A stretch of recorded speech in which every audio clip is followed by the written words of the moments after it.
राशी मालिकेतील 5वी रास सिंह रास. सिंह राशीसाठी गुरु पंचम स्थानाचा मालक आहे आणि अष्टम स्थानाचा मालक आहे आणि त्याचं लाभ स्थानातून सध्या भ्रमण सुरू आहे. आणि त्याच्यात जेव्हा तो वक्री झाला तर त्या वक्री काळामध्ये आपल्याला निश्चित आपले त्रास वाढले असतील, कारण अष्टम स्थानातून सध्या शनिदेवाचं देखील भ्रमण सुरू आहे. याला अष्टम दह्या म्हणतात. गुरु म्हणजे सुख आहे, तर सुखात काही न्यूनता येण्याचे योग गुरुबळ जेव्हा नसतं तर तेव्हा निश्चितपणे व्यक्तीला त्याचा सामना करावा लागतो. नमस्कार, मी सुहास वसंत जोशी पुनश्च आपलं सर्वांचं तथास्तु चॅनलमध्ये स्वागत करतो. गोचर मालिका जी आपण सुरू केलेली आहे आणि त्याच्यामध्ये जे दर महिना जे काही ग्रहांचे राश्यांतर होतात, राशी परिवर्तन होतात, कुठला ग्रह वक्री होतो, कुठला मार्गी होतो, कुठला अस्त होतो, तर याचे महत्त्वपूर्ण जे रिझल्ट्स आपल्या आयुष्यामध्ये दिसणार आहेत प्रत्येक राशीवर, जगाला, देशाला आणि प्रत्येक व्यक्तीला, तर त्याच्यावर ही जी काही आपण मालिका सुरू केली आहे त्याच्यातला आजच्या भागामध्ये आपण आज गुरुदेव मार्गी होणार आहेत 11 मार्चला. आज ते मिथुन राशीमध्ये भ्रमण करत साधारण एक 1.5 डिग्री पर्यंतच फक्त जाऊन ते पुन्हा एक 15 ते 20 दिवसातच ते वक्री झाले आणि आता परत ट्रॅव्हल करत वक्री भ्रमण करत ते मिथुन राशीमध्ये पुनर्वसू नक्षत्रात त्यांच्या स्वतःचं स्वनक्षत्रात त्यांचं हे वक्री भ्रमण सुरू आहे आणि 20 डिग्रीला ते मार्गी होतात. तर नक्षत्र परिवर्तन ते करत नाहीयेत. आपल्याच नक्षत्रामध्ये त्यांनी हे पूर्ण त्याचा एक शेवटचा पदार्थ हा कर्क राशीत येतो, त्याच्याच मधून ते वक्री झाले आणि परत आपल्याच नक्षत्रात ते 20 डिग्रीला जे नक्षत्र सुरू होतं तिथेच ते मार्गी होणार आहेत. तर या सगळ्या गोष्टींचा काय इम्पॅक्ट पडणार आहे वक्री झाल्यावर, प्रत्येक राशीला काय त्याच्यामुळे अडचण आली, कारण गुरुग्रह हा ओव्हरऑल भाग्याचा मालक आहे. कालपुरुष कुंडलीमध्ये 9वं आणि 12वं म्हणजे धनु आणि मीन रास हे गुरुदेवाच्या आधिपत्याखाली येते. त्यामुळे ओव्हरऑल भाग्य, धर्म, मॉरॅलिटी, प्रिन्सिपल्स, या गोष्टी, ज्ञान, ओव्हरऑल या गोष्टी गुरुग्रहाच्या अंडर येतात. आज मोक्ष जो माणसाला मिळतो तो 12व्या स्थानावरून आपण बघतो, जिथे मीन रास येते तर तेही गुरुग्रहाच्याच कडे त्याचा कंट्रोल आहे.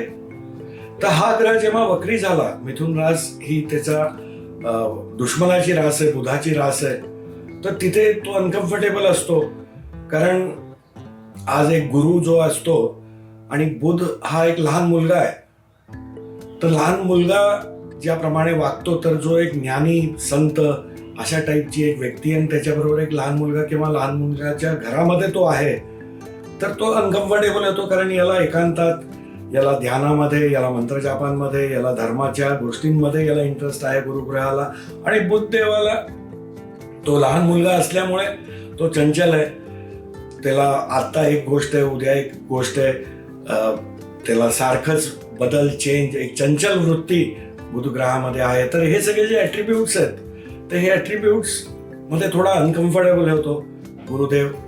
तर इथे आणि त्यात तो वक्री झाला, तर इथे प्रत्येकाच्या भाग्यावर आज याचे आपल्याला परिणाम बघायला मिळाले. आपले काही कार्य पूर्ण होत आले होते आणि जेव्हा गुरुग्रह वक्री झाले साधारण ऑक्टोबरच्या दरम्यान, तर तेव्हा आपण बघितलं की आपलं कार्य होत आलेलं आहे आणि त्याला काहीतरी विलंब झाला, कारण गुरुग्रह वक्री झाला आणि भाग्याचा ग्रह वक्री होतोय, तर निश्चित आपल्याला भाग्याची साथ मिळायला थोडीशी अडचण होते अशा वेळेस. आज ज्ञानामध्ये, आज धर्माच्या बाबतीत, आज मिथुन रास ही कम्युनिकेशनची रास आहे आणि तिथे एखादा ग्रह तो जो अनकम्फर्टेबल आहे आणि जो धर्माचं प्रतिनिधित्व करतो, तर तो वक्री होतोय. तर इथे धार्मिक उच्छाद हा संपूर्ण जगात आपण बघू शकलो.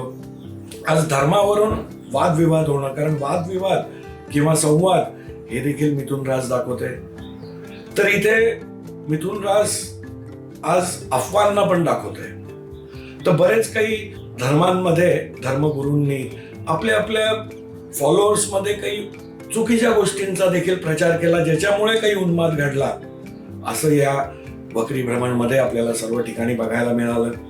आपला देश असेल, आपलं विदेश असेल, संपूर्ण जग असेल, तर इथे धार्मिक उच्छाद हा सुरू झाला. आणि आज मिथुन राशीचं अजून एक ॲट्रिब्यूट म्हणजे ते एअरलाईन आहे, कारण ही वायुतत्वातली प्रथम रास आहे. आज 3, 7, 11 हे वायुतत्वाला दाखवणारे राशी आहेत. तर इथे वायुतत्वाला घेऊन चालणारी ही एअरलाईनची रास आहे.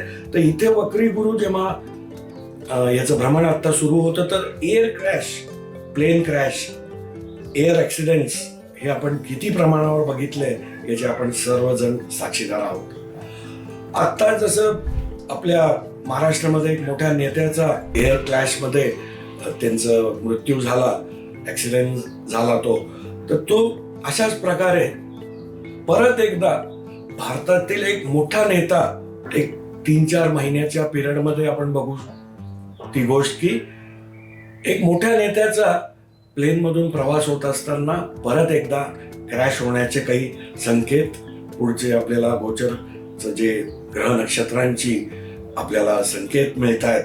तर त्याच्यामुळे परत एकदा एक मोठा एअर ॲक्सिडेंट आपल्याला बघायला मिळणार आहे, ज्यात एक भारतातील एक रिनाऊंड मोठा नेता आपण गमावू शकतो. राशी मालिकेतील चतुर्थ रास कर्क रास.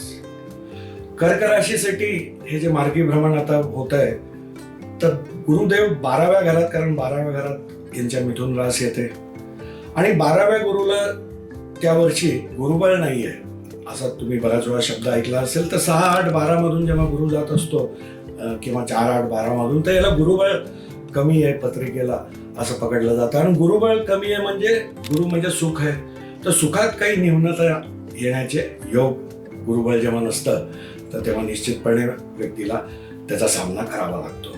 आज अष्टम स्थानातून जो राहुदेव चाललाय, तर अष्टम स्थान रहस्यांचं आहे, तर आपले काही रहस्य बाहेर येण्याचे योग ते भ्रमण दाखवत आहे. त्याच्यात अचानक पीडा देखील आहे, तर त्या अचानक पीडा राहुदेव आपल्याला देऊ शकतो. आणि इथे आता गुरुदेवाची दृष्ट पडणार आहे, तर त्याच्या राहुदेवाची जी उथलपुथल करण्याची जी सवय आहे, तर तिथे काही ना काही न्यूनता आपण आता बघू शकतो. तिथे एक सेफ्टी आपल्याला मिळते. आज गुरुदेवाचं जे मार्गी भ्रमण आहे त्याच्या ज्या 3 दृष्ट्या पडणार आहेत, ते चतुर्थ, 6व्या घरावर आणि अष्टम स्थानावर. तर इथे आपल्याला चतुर्थ मातेचं स्थान आहे. मातेला काही हॉस्पिटलायझेशन सुरू होतं, काही त्रास होता, तर त्याच्यात निश्चित सुधारणा आपल्याला आता बघता येईल. प्रॉपर्टी रिलेटेड काही इश्यूज सुरू होते, काही वादविवाद होते, तर तिथे देखील आपल्याला विजय मिळण्याचे योग किंवा आपल्या बाजूने काही निकाल लागण्याचे शुभ संकेत हे गोचरप्रमाण आपल्याला दाखवत आहे. आज वाहन सुख आपल्याला चांगल्या प्रमाणात आता मिळायला सुरू होईल. 6व्या घरावरची जी दृष्ट आहे तिथे आपल्याला रोग, ऋण, रिपू, शत्रू याचा सामना समजा करावा लागत होता, तर त्याच्यात आता आपल्याला काही शुभता गुरुदेवाची दृष्टीमुळे तिथे काही कंट्रोल आता मिळू शकतोय. आपल्याला लोनच्या रिलेटेड काही इश्यूज होते, काही कोर्ट कचेरी, काही लिटिगेशन सुरू होते, तर तिथे निश्चित आता आपल्याला काही शुभ संकेत हे गोचरप्रमाण दाखवत आहे. अष्टम स्थानावरची दृष्ट जी पडते, नवम दृष्ट गुरुदेवाची, तिथे राहुदेवाचं जे भ्रमण होतं आणि त्याच्यामुळे जे त्रास आपल्याला अचानकच कुठली तरी पीडा आली असं प्रमाणे जे सुरू होतं, तर तिथे देखील गुरुदेवाची दृष्ट आपला बचाव नक्की 100% करणार आहे. या 12व्या घरातलं जे गोचरप्रमाणे याची अशुभ फळं आपल्याला नष्ट करायची असतील, तर गुरुवारच्या दिवशी आपण चण्याची डाळ आपल्या यथाशक्तीने तुम्ही तिला भिजवून त्याच्यामध्ये थोडंसं गूळ ठेवून तुम्ही गौमातेला हाताने खाऊ घाला. तुम्ही केळाचं दान करू शकता, तुम्ही केळी गौमातेला देखील खाऊ घालू शकता. आणि ओम गुरुवे नमः हा मंत्रजाप आपल्याला सदैव करायला पाहिजे, कारण तुमच्या भाग्याचा मालकच गुरुदेव आहे. राशी मालिकेतील 5वी रास सिंह रास. सिंह राशीसाठी गुरु पंचम स्थानाचा मालक आहे आणि अष्टम स्थानाचा मालक आहे, आणि त्याचं लाभ स्थानातून सध्या भ्रमण सुरू आहे. आणि त्याच्यात जेव्हा तो वक्री झाला, तर त्या वक्री काळामध्ये आपल्याला निश्चित आपले त्रास वाढले असतील, कारण अष्टम स्थानातून सध्या शनिदेवाचं देखील भ्रमण सुरू आहे. याला अष्टम ढय्या म्हणतात. अष्टम ढय्यामध्ये भरपूर वेगळे त्रास, ऑडिट रिलेटेड, टॅक्सेशनच्या रिलेटेड, गव्हर्नमेंटकडून काही ना काही त्रास आपल्याला येत असतात. आपल्याला शनिदेवाचं विचरणमध्ये काही आजार देखील नवीन काही सुरू होऊ शकतात. तर या गोष्टींच्या मध्ये आज सिंह राशीसाठी ही एक मोठी खुशखबर आहे की आता पुढचे जे एक 3-3.5 महिने आपल्याला जे मिळणार आहेत, तर तिथे गुरुदेव लाभ स्थानातून जो लाभ आपल्याला मिळता थांबला होता, साधारण ऑक्टोबर महिन्यामध्ये गुरुदेव वक्री झाले होते, तर हे जे काही 4-5 महिने गेले आणि त्या गोष्टी हातातोंडाशी आलेल्या काही ना काही त्यात त्रास झाला तर तिथे खूप शुभ फळ गुरुदेव देण्याचा प्रयत्न करणार आहे. गुरुदेवाची दृष्टी जी पंचम दृष्टी आहे ती तृतीय स्थानावर पडते. त्यांची सप्तम दृष्टी ही तुमच्या पंचम स्थानावर स्वराशीची दृष्टी पडते आणि त्यांची जी नवम दृष्टी आहे ती तुमच्या विवाह स्थानावर व्यापार स्थानावर पडते. तर याच्यामध्ये आपल्याला आपले जे भावंडांची काही वादविवाद सुरू असतील, काही वादविवाद मधल्या काळात काही झाले असतील तर तिथे संबंध सुधारण्याचे योग, कारण तृतीय स्थानावर त्यांची पंचम दृष्टी पडते. शेजारच्यांशी काही प्रॉब्लेम येत होते तर तिथे आपल्याला मिटण्याचे शुभ संकेत दाखवत आहे. आपल्याला पराक्रमाचं ते घर आहे तर पराक्रमाने आपल्याला लाभाची अफाट वृद्धी करण्याचे योग सध्या या 3-4 महिन्याच्या पिरियडमध्ये मिळणार आहेत. तर इथे कम्युनिकेशन आपलं पॉवरफुल होणार आहे. तुम्हाला शॉर्ट ट्रॅव्हल्सचे योग येणार आहेत आणि तुम्ही करायलाच पाहिजे शॉर्ट ट्रॅव्हल्स या काळामध्ये, कारण त्याचे शुभ लाभ आपल्याला निश्चितपणे बघता येते. त्याची सप्तम दृष्टी स्वराशीची दृष्ट तुमच्या पंचम स्थानावर पडते. पंचम स्थानात तुमच्या धनुरास येते. पंचम स्थान हे आपल्या पूर्व पुण्याईचं आहे, आपल्या संततीचं आहे. तर संततींच्या कडून काही खुशखबरी आपल्याला मिळतील, संततीमुळे काही खुशखबर आपल्या पर्यंत येऊ शकते. या स्थानातून संपूर्ण शुभ फळ मिळवण्यासाठी तुम्ही ओम गुरुवे नमःचा जप करायला पाहिजे.